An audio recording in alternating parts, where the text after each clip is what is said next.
on it. Because if you look at it, there's nothing else inside of this Torah portion that's being discussed and talked about except for this one little piece right here. And I asked myself, well, why did he mention this? Why did he say this out of the blue? Just why is this put right here? So sometimes in our Torah portions, things are going to be in areas that it would not make sense to us. Like, why is he putting this here? Why is he talking about the menorah when all the other vessels, he's never even mentioned the table?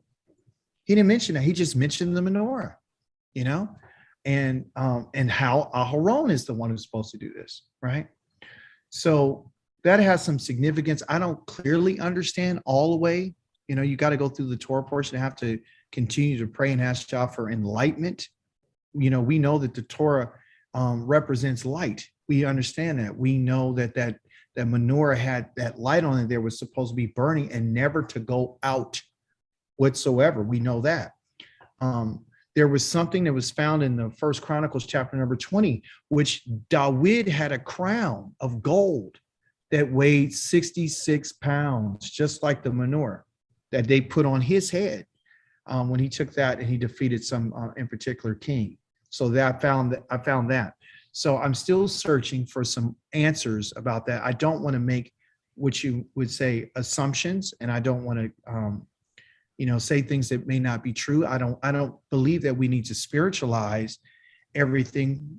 So Yah gives us some understanding sometimes on some things, and then he might just leave it right there and then later on give us the understanding. So sometimes we have to wait for things, and that's what I'm learning in my Torah when I'm learning, okay?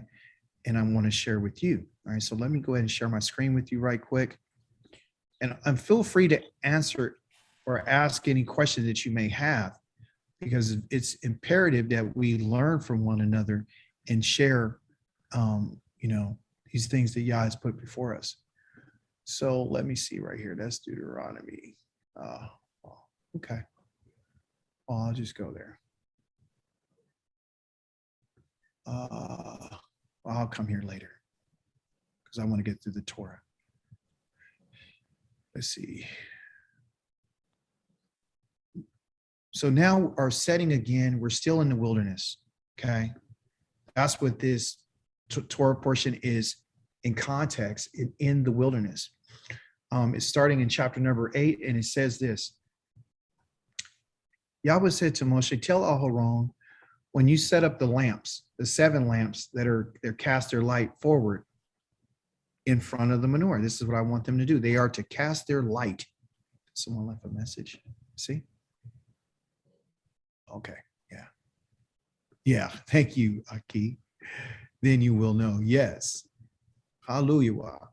So the menorah, just to let you know the placement of the menorah was on the south side of the tabernacle.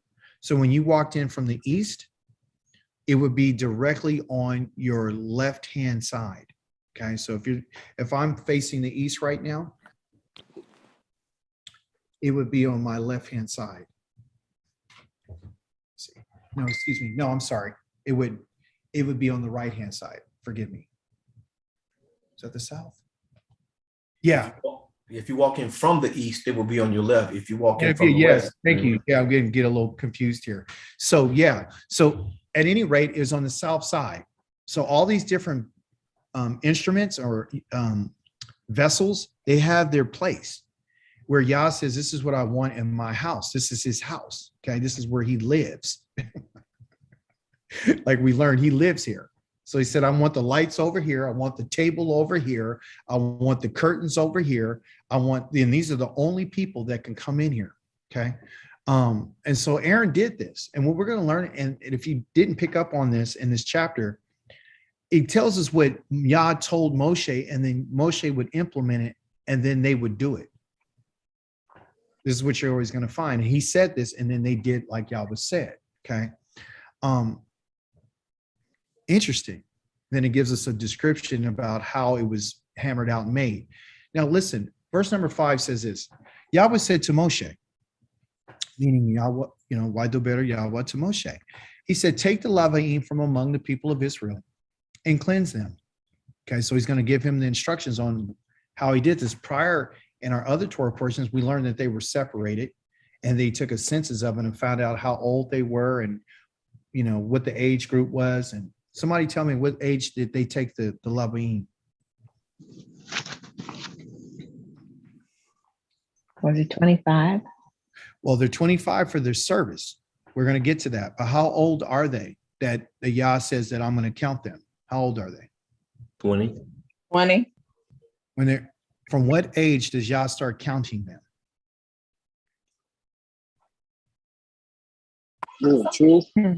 He counts them when they're 1 month old. They're babies. All the way up. Okay, so no Leviim. And this is what you got to wrap your mind around. Our brother Yared, he did talked about all the separations and all what the numbers were, right? And how he separated the tribe of Levi outside. He never counted them among the sons of Israel. Okay, so they weren't even counted in 603,550, neither were the women and the children. The Leviims are not even counted among them. They were as a separate count. So he starts them off at the age of 1 month old. Okay, and their job is to take the place of the firstborn. And we're going to read that here. And so what he says is they got to shave their bodies, all the hair off of their bodies. They got to shave everything off of themselves. And they have to wash all their clothes. They have to bathe themselves. Okay.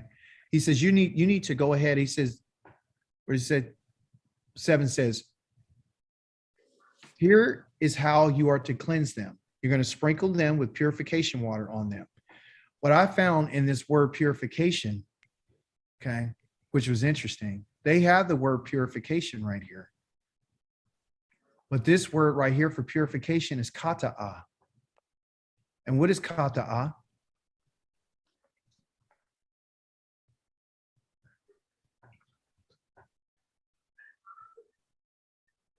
Kata'ah is sin.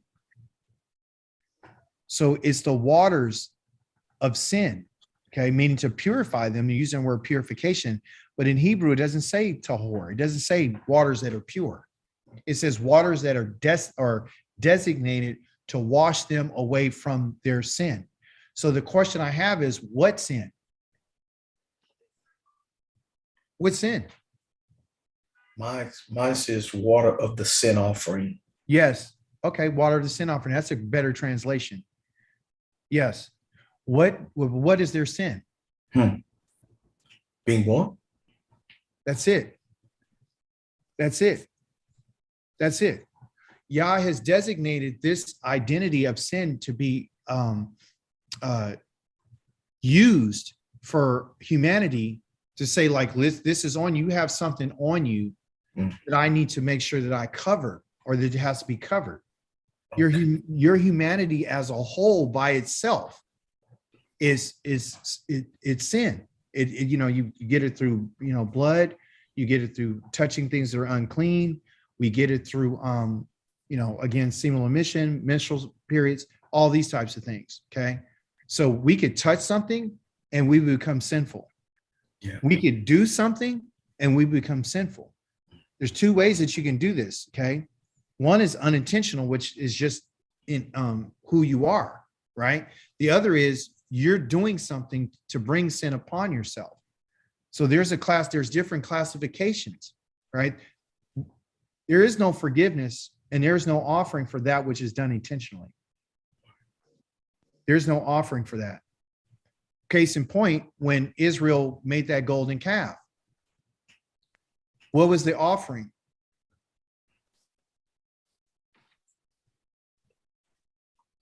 There was no offering made. He said, this is a great sin that you have done. There was no offering. There was no offering made for that. But what we've learned is that even though that's the case, Yah in his great mercy was able to forgive them at that moment. But guess what he said? When the day comes for me to pay them, I'm going to pay them. Okay. So he hasn't paid Israel for that in particular sin. That sin right there is you're doomed. Okay.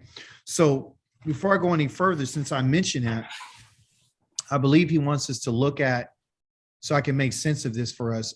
He wants us to look at a few things. Okay. Since I brought that out, let's look at what he says in chapter number 32 of Exodus. Okay. You can write this down for your notes. And of course, in the Torah, we're always going to go back and forth, and we're also going to look at the prophets. Okay. This is what he said. Probably in the later part. Let's see here. All right. So we see here that, verse number, well, let's just start there. Verse number 9. Yahweh continues speaking to Moshe. I have been watching these people, and you can see how stiff-necked they are. Now leave me alone so that my anger can blaze. Okay. I want you to remember that. Yah has anger that he wants to blaze, and often that anger is associated with blazing. It's talking about what? When he mentions blazing? Fire. Fire. Okay. And I can put an end to them. That's what, and he wants to put an end to them. He said, move out the way, leave me alone. Let me put an end to them, and I will make a great nation out of you instead. And Moshe pleaded. He pleaded with Yahweh, his Elohim. He said, Yahweh, why must your anger blaze against your own people whom you brought out of the land of Mizraim? So Yah is always, this is something that Yah is always going to remember. And this is something he's always trying to get us to remember, is that he's the one who brought us out of Mizraim. If you lose sight of this, then you'll lose sight of Yahweh being our Elohim. This is how he identifies himself as our Elohim all the time. I'm the one who brought you out of the land of Mizraim.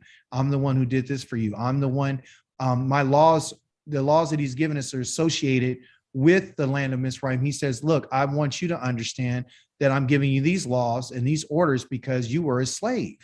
I want you to remember the Shabbat because you were a slave. I want you to remember that you were a slave in the land of Mizraim. Okay. And he says, I did this with a great hand, or with great power and a strong hand. So remember that. But then he asked, well, why are you going to let these Egyptians, why let the Egyptians say it was with evil intentions that you let them out to slaughter them in the hills and wipe them off the face of the earth? Because he's telling us what Yahweh was going to do. Yahweh's intention was to wipe Israel off the face of the earth. Okay. And he asked him, turn from your fierce anger, relent, and don't bring such disaster on your people. This is a promise, okay, that you're going to see shortly here, that Yah says, I haven't done this, but my intention is those who have forsaken Yahweh are the ones who are going to be destroyed. This is a serious message. Remember Abraham. This is what Moshe is saying. Remember Abraham, Yitzchak, and Yaakov, and Israel, your servants whom you swore. Okay, you made an oath by your very self. You promised them, I will make your descendants as many as the stars in the sky, and I will give all this land I have spoken about to your descendants, and they will possess it forever. So right now, what he does is he reminds Yahweh about the covenant that Yahweh had made.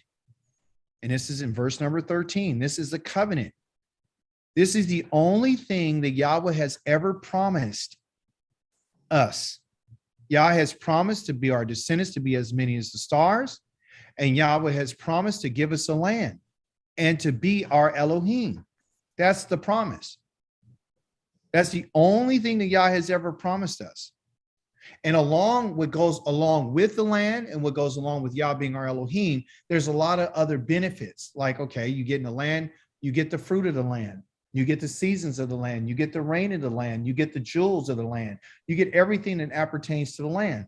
When you and I get close to Yah and we were in that relationship with him, what did we get as a relationship? Well, I'll ask a question. Since you're in the class, what did the Kohanim get? What was their inheritance? Yahweh was their inheritance. Ah is their inheritance. And since it all belongs to Yah, they would get the best of every contribution. That's the gold, that's the silver, that's the skins, that's everything. And you can find this in the book of Bamidbar 18 when we get there, when we get our Torah portion. I don't want to go there right now, but they get the best of everything. Okay. What did the Levites get? The Lavaim, what did they get?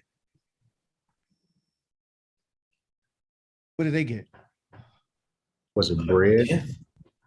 They're going to get the tenths. They're going to get the tithes of all produce. So, okay, the Kohanim gets the best of everything. They get the meat of the oxen and the sheep and the wave offerings and the contributions and the flour and all that. The Lavaim, they get something completely different. They get the tenths of the land, and that is because of that's their what Yah says, your payment. That's your payment for your work and your service that you've done towards me. Okay? We need to understand this. What did Israel get? What did the 12 tribes get? The other tribes, what did they get? They got land. They got the land. Within that land, it was divided into territories. So every territory, if you lived in Asher, guess what you got? He got nothing but the olive groves. He got olive groves. And he's the one who was in charge of all of olive oil. And you got somebody who got a lot of the vineyards, and they're in charge of all the wine, which is probably in Yehuda. Okay. And then you got somebody else who's getting the pomegranates. Then you got somebody else who's getting the figs. Then you got somebody else who's doing this. You got all this stuff popping off, right? So I asked Yah, well, why are you giving? What's the reason why that you would separate this system? Why would you break this system down? The system is broken down like this simply because Yahweh is trying to teach us the Torah, and this is a safeguard. Okay. Since I've went to another place, I'm not going to go back to the Torah portion in chapter number 8. Yah says that he gave the Lavaim to be a protection, to be an atonement, to be a cover for Israel, because if they got too close to his tabernacle, what would happen? They would die. They would die. Okay. So they're used as a buffer between Yah and the people. Okay. And they have their duties and they have their responsibilities. Right. But Brother Dawid, yes. Also something that you mentioned several times to me is that we weren't allowed to mix. No, you're not allowed to mix. You can't. Go ahead, Yared. I read something, and it was something back in my old fraternity days where they would say when you would build something out of one piece of stone or one piece of whatever, it represented solidarity and unity. Yes. So that's what I think about when I think about everybody gets a piece of something because they need to come together to form this big nation. Yes. So that's beautiful. That was well said. So Yah's chopping they're still all one unit. When Yah says that the Leviim, I've taken them to myself. Okay. And he says in lieu of and in place of the firstborn, he's not getting rid of the firstborn of Israel. And they did not lose their right as firstborns. Israel literally forfeited their right to serve Yahweh in this capacity. That's it. They betrayed him. Okay. So the Lavaim, it's like he said, they're supposed to be around the Mishkan. If you look at the position where they are around the Mishkan, the whole family of Lewi is around the tabernacle. Okay. So they're the ones, and now check this out. They're the ones who went on defense mode. They were already protected-minded people that Yah says, you guys have been protective over me. I'm going to put you around me. Listen, when you and I decide that we're going to protect, listen, he's saying, have the mindset of the Lavaim. The Lavaim and the Kohanim are representatives of the land of the people of Israel. They're representatives of all the firstborn of every tribe. So as your point, Yared, where you said it was one stone that was hit into these several pieces, but if you put all the pieces together, it's still the one stone. So Yah is using them, but he's not using them to isolate them to say that I just want you not to be around your people. What he's saying is the job that you have to do to come close to me, I have to separate you and I have to isolate you from a whole bunch of other people. The people that come close to me have great responsibility. The people that come close to me are the ones who have to have a mindset of protection of my laws. Everybody on here can possibly be from that tribe, but if you weren't from that tribe, the mindset is he was trying to get Lawaim to teach the people how to be this, how to understand it. It's a constant reminder. Every time you saw a Lawaim, you knew, okay, number one, they don't have no inheritance. So what are they here for? They're here collecting everything. Well, why are they collecting? Oh, because they're doing service for Yah. And they're the ones who are protecting us from going too close, because if we get too close, we'll get killed. But there's also another benefit that Yah wants to show us about why he chose them. Listen to this carefully. Yah has put it in place that if we don't do what he says, if we disobey what he says, what is Yah going to do about the heavens? What is he going to do? I'm cutting the water off. If the water's cut off, nobody's eating. Okay? The Kohanim are not going to eat. The Lawayim are not getting no tenths of produce. Nobody's getting nothing. The animals ain't going to eat. Nobody's going to eat. So Yah has put this in place to ensure that these people who call the Kohanim, I'm pointing at the screen like you guys can actually see it. These people here and these people here are responsible for guiding and teaching the community about Yahweh, because if they do their job the right way, and Israel follows Yah's Torah, everybody gets to continue to eat. And it was their job. Yah even got on these people and said, you guys are teaching my people, you're allowing my people to sin because you got greedy. All you start looking at my people as a meal ticket. And that's what these Christians have done. That's what these pastors have done. This is what these so-called leaders are doing today. They're getting people and guiding them and leading them so they can eat off of them, when they're not leading them to teach them how to protect Yahweh's laws. You understand? So they had a job. So tenths and tithes were only the produce of the land. That's what a tithe was. And it was 1 year of tithing, and it was 3 years of tithing. They had different systems, but it was not only for the Levite, but it's for the widow, it's for the foreigner, it's for the orphan, it's for the poor. And they did that and they had a system. Okay. So if they didn't do their job, nobody's eating. Because if you fail to keep the Torah, there's no rain. So that's their job. Their job is to protect. Just like to be around the tabernacle and protect Yah's laws. And guess who was supposed to protect the Torah? Aaron and his sons. Guess who's supposed to protect the Mishkan? The Leviim and their sons. You see? And guess who's supposed to protect the community? Israel and their camps. See? So Yah's giving us a clear picture of what our job and responsibility is. Everybody had a part to play. And even on the lowest level from a child, they were supposed to learn how to protect. The parents are supposed to teach them to guard Yahweh's laws. This is what you and I needed to be doing and our ancestors. And they failed to teach and protect and guard. When Yah talks about shamar and he says keep, that word keep, they put their keep, like you put it in your pocket or, put it on the table or keep it in your bag. No, Yah says for us to guard. So this Torah portion is literally saying, I want to guard the community. That's why I chose these Lavoim. I chose them to guard. Why? Because they had a different mindset. They had a different type of mindset. Okay.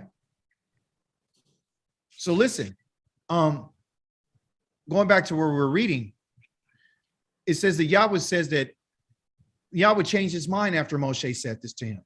Yahweh changed his mind. So at this moment of Yah changing his mind about the disaster which he planned for his people, hear what he just said. He planned it. This was the plan. This wasn't something that, just came off the top of his head. He told us earlier that I've been watching these people. Yahweh is watching his people. Yah has his eye on us all the time. Not only does he have his eye on us all the time, Yah has his ear. One of your favorite scriptures, Bickham, in Malachi chapter 3, verse 15 says that Yah heard the people when they were speaking and had regard and fear for Yahweh. And he listened intently to what they said. You see? So Moshe went down and he went down to the people and you guys know the story, what he did there, but I want to show you why at this moment that the Leviim got chosen. Listen what it was. Moshe stood at the entrance in verse 26 to the camp and he shouted. He wasn't in front of nothing. He stood at the entrance. There was no Mishkan at this time. And guess what he said? Whoever is for Yahweh, come to me. And all the descendants of Levi rallied around him, all of them, the whole family. They united around Moshe. You see? Because Moshe is the one who's been given the instructions to pass on to us as a gift. Yah is giving this family to us to say, I need them to teach you guys. My intention was for all of you to get it. But since you crossed the line and you guys forsook me and you abandoned me and you betrayed me, now I'm going to have to do something different. The only reason why there's a Leviim and there's a Mishkan and there's any of that is simply because Yahweh has decided that I'm still going to make a way for my people. You see, I still got to make a way. So why did the Moshe here present this offer? Why did he present it? Because he's in relationship with the Creator, and the Creator has put it upon his mind and his heart to say this. This is the alternative. You see? So he stood there and he shouted out there, whoever is for Yahweh, come to me. And that should be the message that you and I are saying today. We need to follow and listen to the words of Moshe. The book of Ezra, you read it. They did everything according to the regulations of Moshe. You read in Chronicles, they followed everything according to the Torah of Moshe. You read Nehemiah according to the Torah of Moshe, which was written in the regulations of Moshe. So when somebody else comes along and tell you that I know that you've heard that it's been said, but I say unto you, was what this man was saying, you need to hear what I'm saying today. Was it ever written by him? He left it in the hands of those people that we don't even know who they are. There was nothing written by Yeshua. Not one single document was written by him. And he never spoke in the name of Yahweh. Why am I so passionate tonight? Because Yahweh is telling you and I, if you and I don't guard what he's talking about, we're done. It's over. Let me share it with you. So you know what these people did. You know what they did. They went on Yahweh's side. So they're the representatives. And this is the reason why he chose them. But let's go a little deeper. Let's go just a tad deeper so we can find out how important it is to listen to the words of Yahweh. You and I are not to listen to anybody else. We know this according to Deuteronomy chapter number 18. It tells us if a person comes and speaks in my name and it's not fulfilled what they said, you don't supposed to listen to that person. You don't supposed to listen to anybody if it ain't fulfilled. You understand? And in his name, okay? Ezekiel chapter number 33 says this. And it hit hard. Understand that when Yah talks to Ezekiel, he calls him by the term human being. Why not use his name? Why not say, hey, Ezekiel, tell the children of Israel this? Why did he use human being? Why did he say son of Adam? He's one of the, matter of fact, do you know he's from the line of, he's a Kohen? He's from the family of the Kohen. A lot of these prophets are from priestly or kingly lines. They're related. Okay. So listen, the word of Yahweh came to me. Human being, speak to your people. Your people. And I need you to say to them, this is what Yahweh told him to say. Listen, suppose I bring the sword on a country and the people of that country take one of their men and appoint him their watchman. Y'all saying this, okay? Now, if upon seeing the sword coming against that country, he blows the shofar, woo, woo, woo, woo, and warns the people. Then, if the sword comes and takes away someone who heard the sound of the shofar but paid no attention to it, the responsibility for that person's death will be his own, meaning the person who did not pay attention, the person who did not respond to the warning. This is what Yah's taking. Yah's giving us an inside shot on what he's talking about, okay? This is an example that he gave. He said he heard the shofar, who? The person that was being warned, and he paid no attention. He had no attention to it. So the responsibility for his death is his own. Whereas if he had paid attention, he would have saved his life, running, find shelter, whatever. This is Yah's giving its story.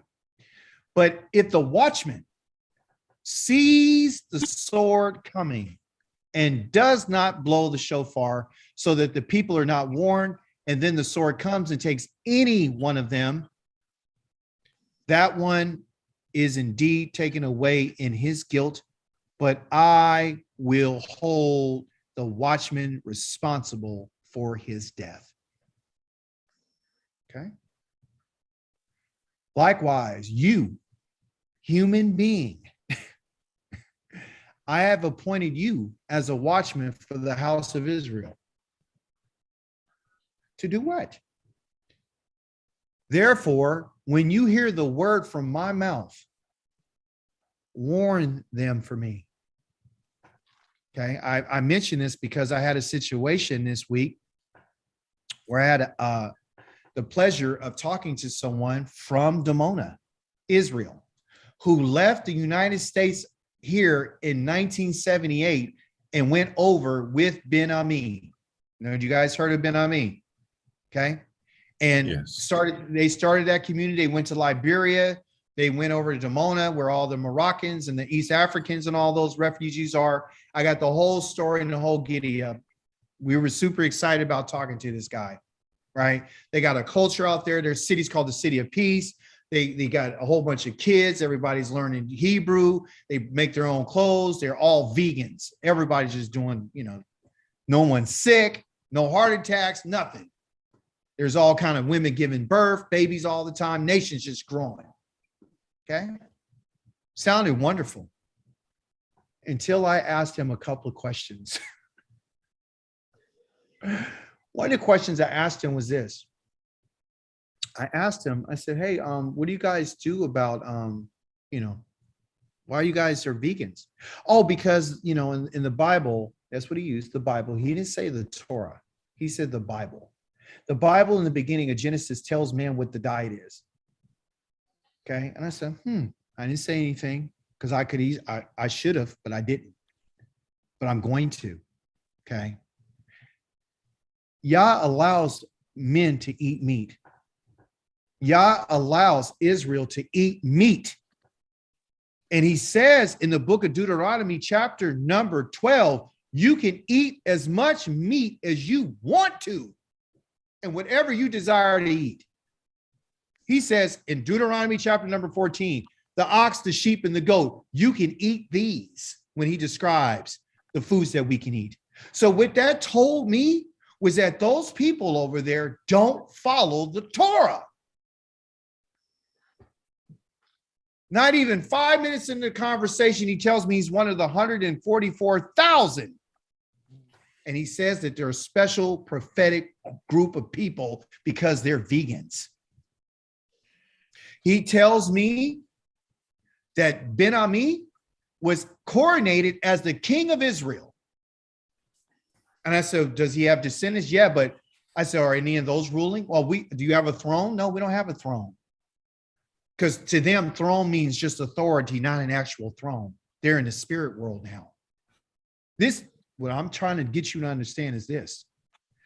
Our people are messed up. Our people will not read what Yah said.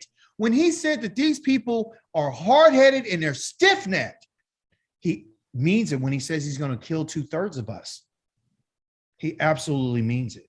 So when I had all this and I was just tripping, I was like, man, Yah led me to this scripture after I got off the phone with him and told me the next time you talk to him, you need to tell him what this is. Now listen to what Yah says.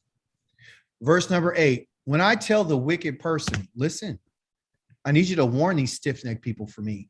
When I tell the wicked person, you will certainly die. And we got to understand what wickedness is, okay? And let's just be clear about it. Yah also shared this.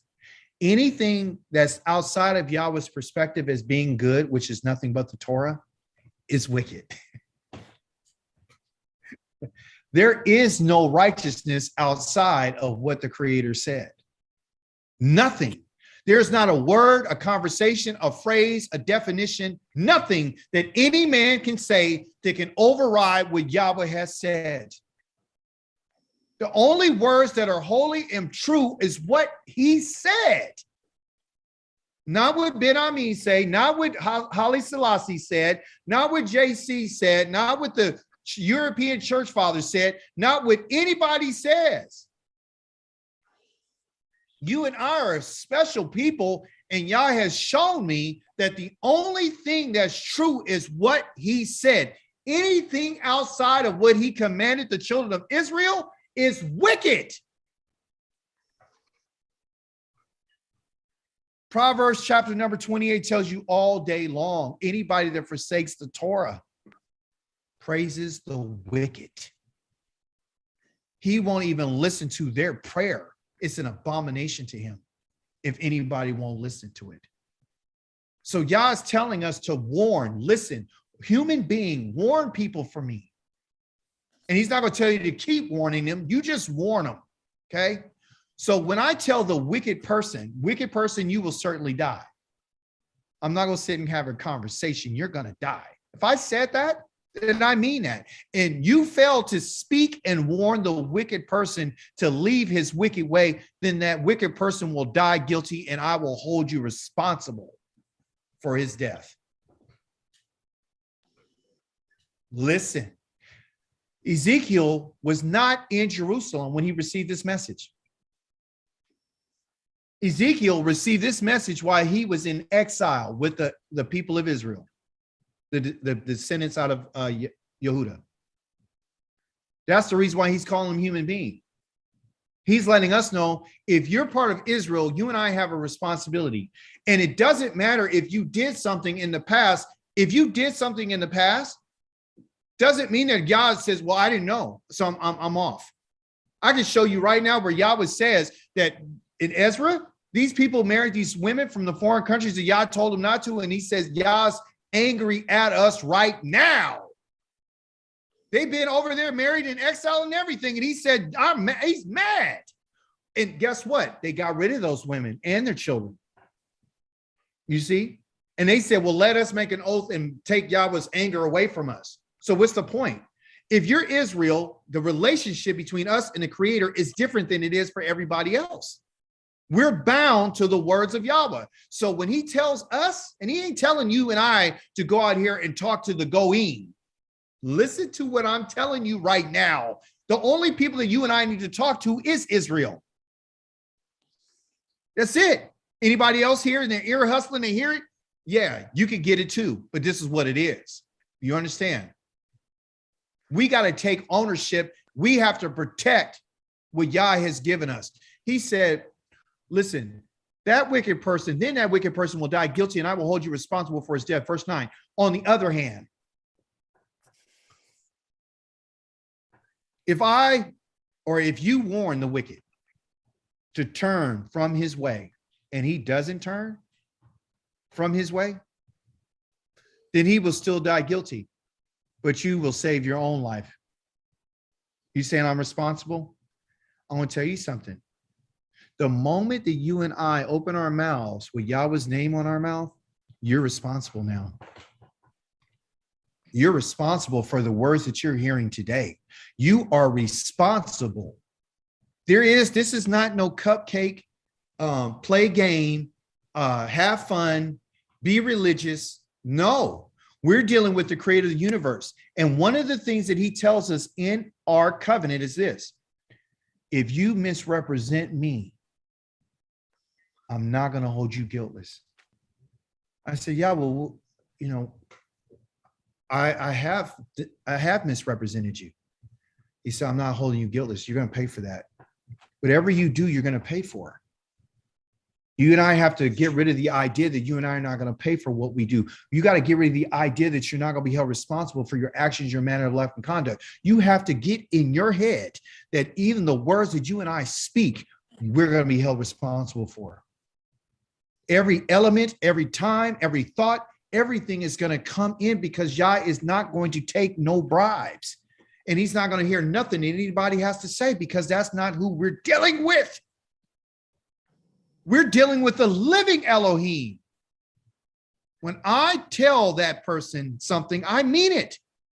Number 9, you would save your own life. Therefore, human being, 10, say to the house of Israel. The house of Israel wasn't even here. Listen carefully. He was in exile in the river of Kavar River. You can look at the first chapter. The house of Israel had already been scattered all over the place. You got to learn how to read the Torah and the prophets.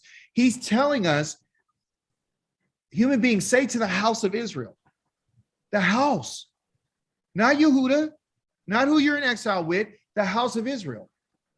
Human being, tell the house of Israel, say, our crimes and sins, this is what you say, our crimes and our sins are weighing us down. We're pining away because of them. How can we even stay alive?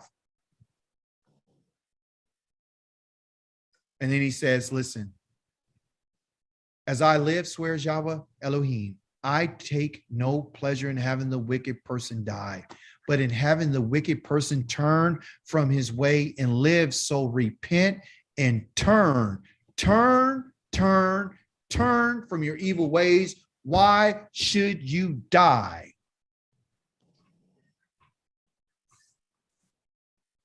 Yah is not playing. You see, the moment we put our hands to this, the moment Yah's name comes out of our mouth, you and I are going to be held responsible for our manner of life and our conduct. Yes, he says you're profaning my name where you're living, and you're sinning where you're living at. But you and I have actively made an effort to learn his ways. He's not asking, listen, he's not asking for perfection. What is he looking for, Bickham? What do I say all the time? A heartfelt effort. I just need some improvement. Yeah. I need you to improve upon your ways. Yah understands that this is not a magic pill that you and I can take. You and I can't just take something and think it's all over now. Now we're saved and it's over. Now I'm a Hebrew Israelite and it's over. As long as I identify as a Hebrew Israelite, I'm safe. No, you're not. I don't care how many clothes these people make in Dimona. They're our brothers and sisters. But guess what? They're going to get a message. There's other people who are part of their organization that live in Guyana, down in South America. There's other people, communities that are in Belize. They got like 300 to 400 people. I got the whole giddy up on everything. Everything that came out of this man's mouth, everyone, was filth. Every other word was a cuss word. And I just met him. I just talked to him that day. And the first thought I had was, this is not Kadosh. And I asked myself, and I thought, like, why would you talk to me like that? I just met you. You weren't talking to the Ashkenazi Jew when he did the article on, you weren't using that type of language. Well, when you were talking to me, it was F this and S this and all this and all this. And I thought to myself, whether you're a vegan or not a vegan, you are gone. And the people's in the doctrine is off. They believe in the 144,000. They believe there is scenes. They don't. I asked them, do you guys keep Pesach? What do you guys do for Pesach if you're vegans? Oh, no, we don't do Pesach. We just, we remember it, but we don't eat any meat. You will. Well, what about the land? Aren't they in error for even going over there? Yes. Because isn't the Most High supposed to place us there? Yes, they followed this man. They followed this man, coronated him as their king and their leader and called him their spiritual leader and their father. And check this out. I said, well, what about a temple? I said, because the Most High wants contributions. Oh, no, we're in the spirit. We don't need a temple. We are the temple. I said, well, that sure does sound familiar. Another form of perversion of yeah. So of the scriptures. Of the scriptures. So what it is, you guys, is that Yah is showing us that the doctrines of these people are dangerous. Yeah. And you can easily fall. If you look, we want to be in the groups. We want to be around each other because we know who we are. But I'm going to advise, as a person that loves you as your brother, be careful who you associate yourself with. I don't have nothing in common with anything that he's talking about. We have the father Abraham, Yitzhak, and Yaakov, but that's it. The Elohim that you and I serve is not the one that they serve. I just want to make that clear to you. I don't care if they say they're Hebrew Israel. I don't care if their city is called City of Shalom. I do not care. If anyone moves away from what Yahweh says, is an enemy of Yahweh's. And you and I have to be careful because it's a lonely road. But then I thank Yah because it was like, man, the people that I'm with and I'm talking to are intelligent. They read, they study, they're getting better. They come to learn the language, everything, you guys. I'm proud of this group. I really, truly am. I'm proud to be part of it. Everyone's making contributions, giving input, study. You know what I mean? You're taking it serious. No one's playing games. And if you are playing a game, I'm telling you for your own good. You don't want to play with Yahweh. You don't want to, but you have to make some type of improvement. Okay. So in closing, our Torah portion this week so far, these first couple of days, was talking about that relationship that Yahweh wanted to have with the Lawiim and they're for protection and they're for us. Yah has separated them for himself on our behalf. So everything that Yah has done, whether it's to take the Kohanim and separate them, take the Lawiim and separate them, is for our benefit. Which brings me to the point into understanding is this. We don't have time to play games with those who are saying that they are the Lawiim or the Kohanim. They can have the mindset. I like that. I like the mindset. I do. I'm not going to knock that. Okay. But for authentication purposes and for registration purposes, it's a responsibility. And if you can't validate that, okay, you can't say it. That's just what it is. Because anyone who puts their hand to anything that belongs to these individuals and even a claim of their inheritance right, if you claim to be a Kohanim, you better be from the line of Aaron because it's their inheritance. And this is why the Christians are trying to replace the priesthood. They're trying to take, if you took away their priesthood, you take away their inheritance, you take away Yah from them. You take away their food supply. You take away everything that Yah gave to them for their loyalty to him. You see what I'm saying to you? So you can't allow this to happen. You have to guard it. Okay. And for the people that are watching live right now, I got some news for you. If you're not from this line, you're not from Aaron's line, and you're claiming to do so, you are a fraud. And I'll tell you that straight to your face, and I'll ask you one question. Where is the registry to prove it? They proved it in the book of Ezra. They proved it in the book of Nehemiah. You had to be proved. And if you didn't have the registration, they had to have a Kohanim to come there and bring out the Urim and the Thummim to show the dice, to show who's who. We're going to guard Yahweh's ways. We're going to guard his laws. So we could take away from the Leviim, meaning we could take the mindset of protectionism. We could take that. But you and I cannot take their inheritance. We cannot.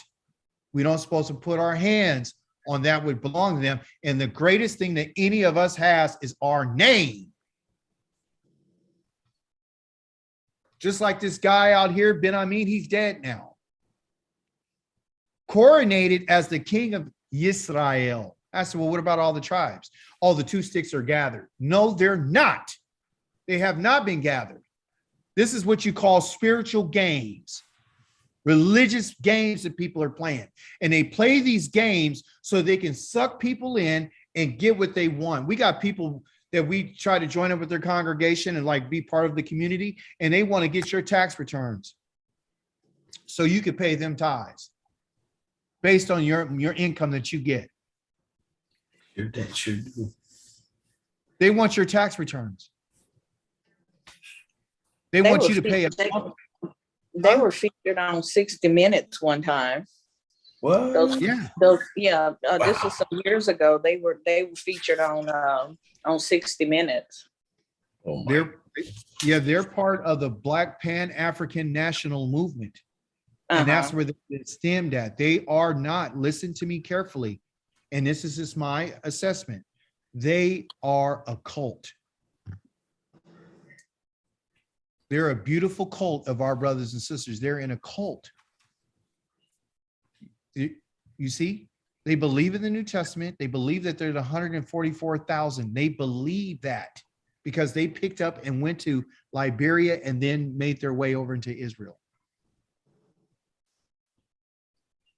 That's a problem because it's negating what Yahweh has said about what he's going to do for his people. See, these people are not interested in gathering all tribes. And the only way you can join their group is if you became a vegan. You hear what I just told you? If Israel is bound by the vegetarian, the vegan law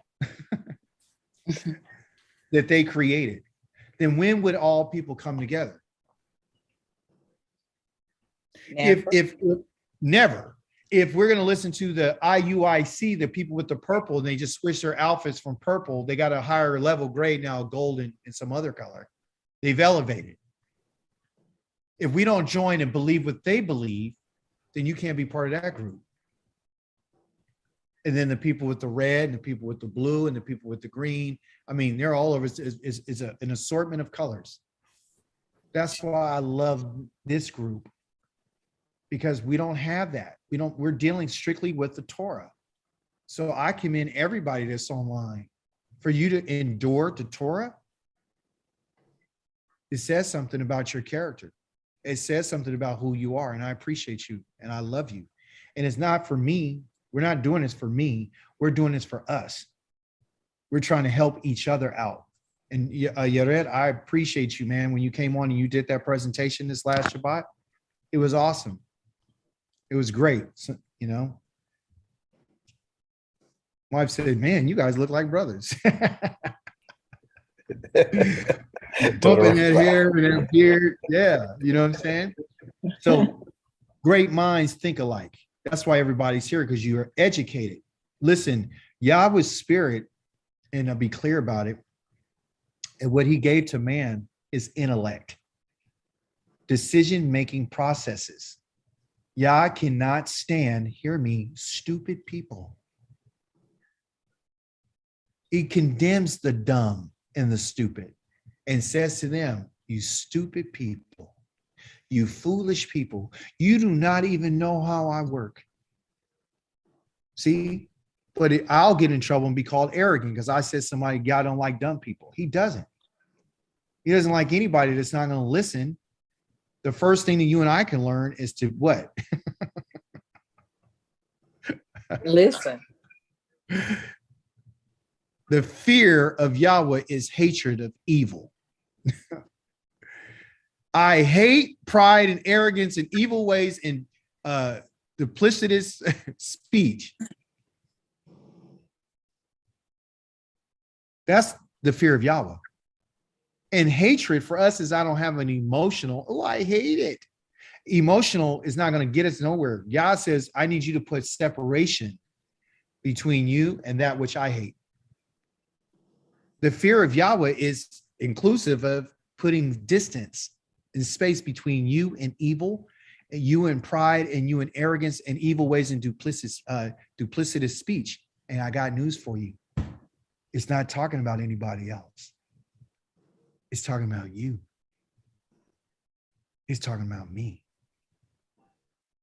Yah doesn't want me to hate that for anybody else. Hear me. He wants me to hate this if I got it. Hate that which puts separation between you and Yah.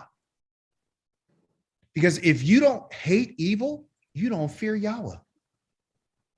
If you ain't putting distance between that which is evil and duplicitous speech, and you act in one way, and then when you get around somebody else, you put on a whole nother face, another act, you know, you're a whole different person. And when you get around these people, you're somebody else.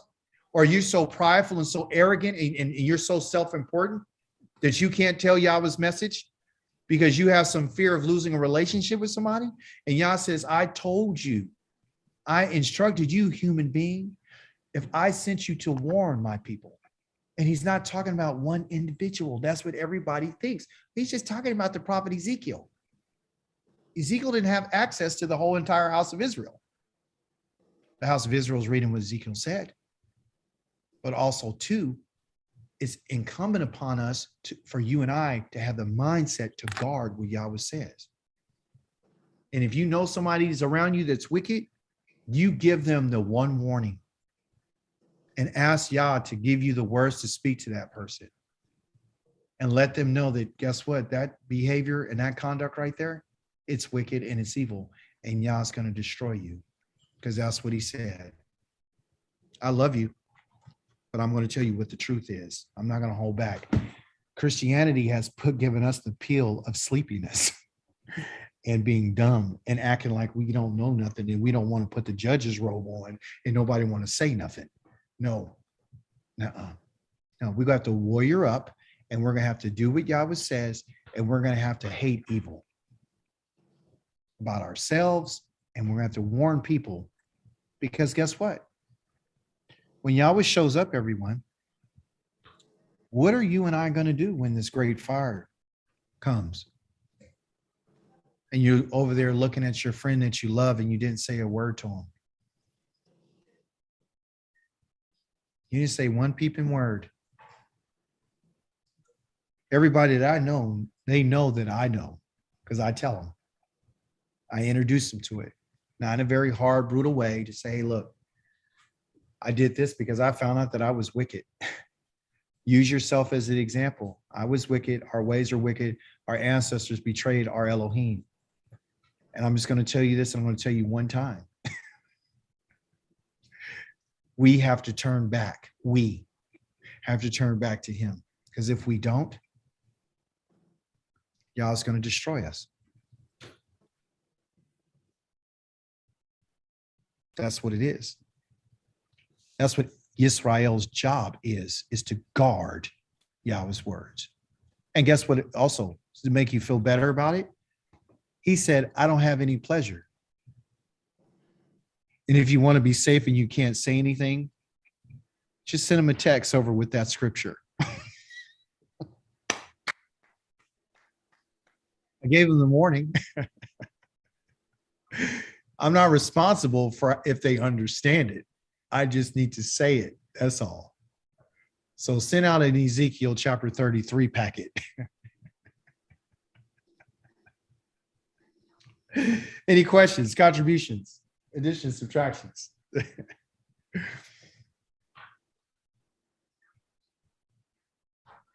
Any comments? I can't hear you.